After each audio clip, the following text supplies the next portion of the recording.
Quando pensate a Caravaggio probabilmente pensate a code, musei e biglietti molto costosi. E se vi dicessi invece che è possibile vedere Caravaggio qui nei vicoli di Roma e in maniera del tutto gratuita?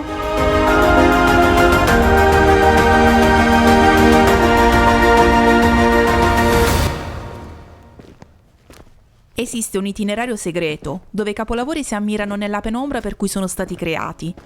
Oggi vi portiamo in 5 tappe a Roma per scoprire Caravaggio e vedere le opere con la luce perfetta, lontano dai costosi musei. Pronti a incontrare il genio che ancora Roma nasconde? Andiamo!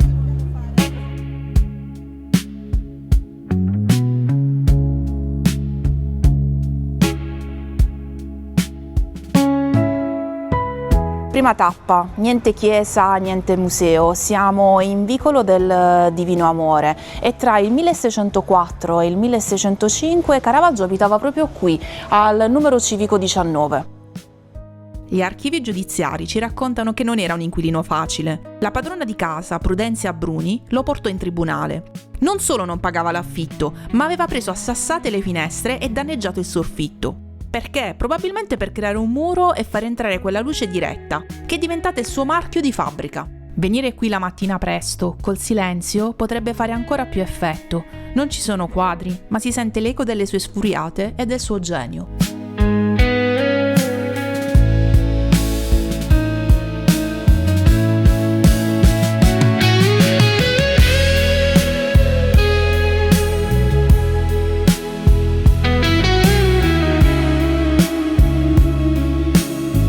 Ci siamo spostati alla Basilica di Sant'Agostino. Molti la ignorano, ma noi entriamo. Andiamo a visitare e a vedere la Cappella Cavalletti, prima cappella a sinistra.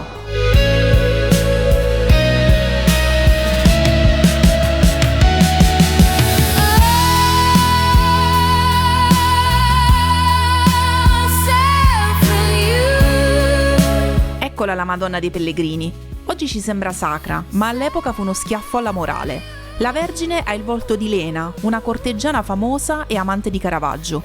Immaginate lo shock, una donna di strada sull'altare e guardate i pellegrini in ginocchio, piedi sporchi, gonfi, callosi.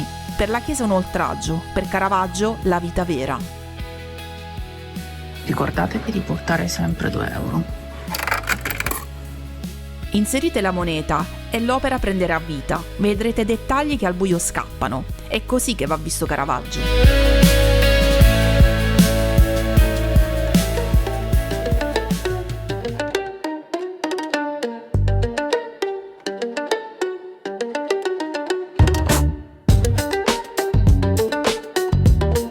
Terza tappa, San Luigi dei Francesi. Qui un po' di folla c'è sempre, ma ne vale assolutamente la pena. Entrate in chiesa e andate nella cappella in fondo a sinistra. Qui ci sono ben 3 dipinti di Caravaggio.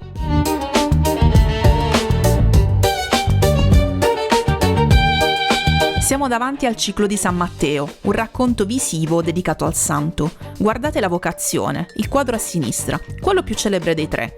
Vedete il raggio di luce che taglia la scena? Caravaggio non l'ha inventato, ha copiato la luce reale che entrava dalla finestra della cappella.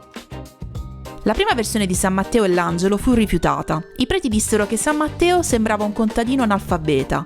Caravaggio, furioso, dovette rifarla da capo. Quella che si vede oggi è una seconda versione, più equilibrata, ma mantiene un rapporto molto diretto tra il santo e l'angelo. Matteo appare come un uomo semplice, concentrato, guidato più che ispirato dall'alto.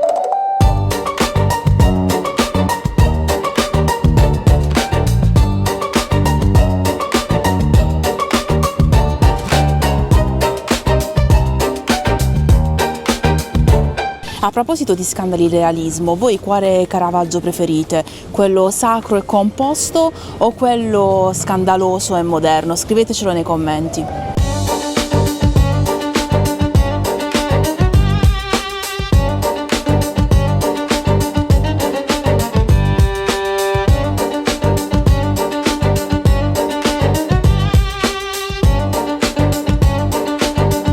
Siamo a Piazza del Popolo, dentro la basilica c'è Cappella Cerasi che contiene due opere fondamentali di Caravaggio, la Crocifissione di San Pietro e la Conversione di San Paolo. Qui il realismo è quasi cinema. Entrambe le opere raccontano un momento di rottura radicale nella vita dei protagonisti. Pietro è un vecchio che fatica fisicamente, mentre lo issano a testa in giù e viene ucciso nel più umiliante modo possibile. Paolo è a terra, dominato da un sedere di un cavallo. Nessuna idealizzazione, solo la cruda realtà. Caravaggio elimina ogni retorica eroica e porta tutto sul piano umano e fisico.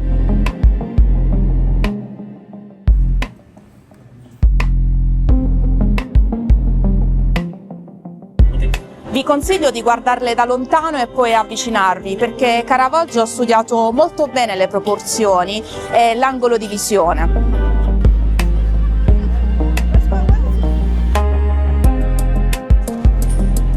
Per l'ultima tappa usciamo dalle chiese, ma manteniamo la promessa dell'accesso gratuito. Siamo nel luogo dove è finito tutto, siamo in via della Pallacorda.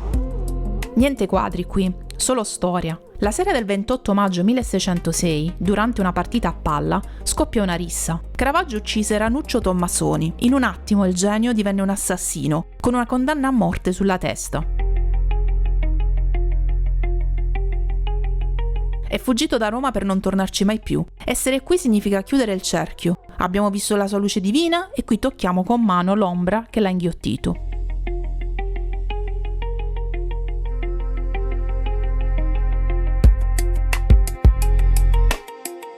Allora che ve ne pare? Abbiamo camminato sulle tracce di un uomo tormentato, non abbiamo speso un euro in biglietti, a parte le monete per la luce, e abbiamo visto capolavori assoluti. Se questo tour nel lato oscuro dell'arte vi è piaciuto, iscrivetevi al canale e lasciate un like.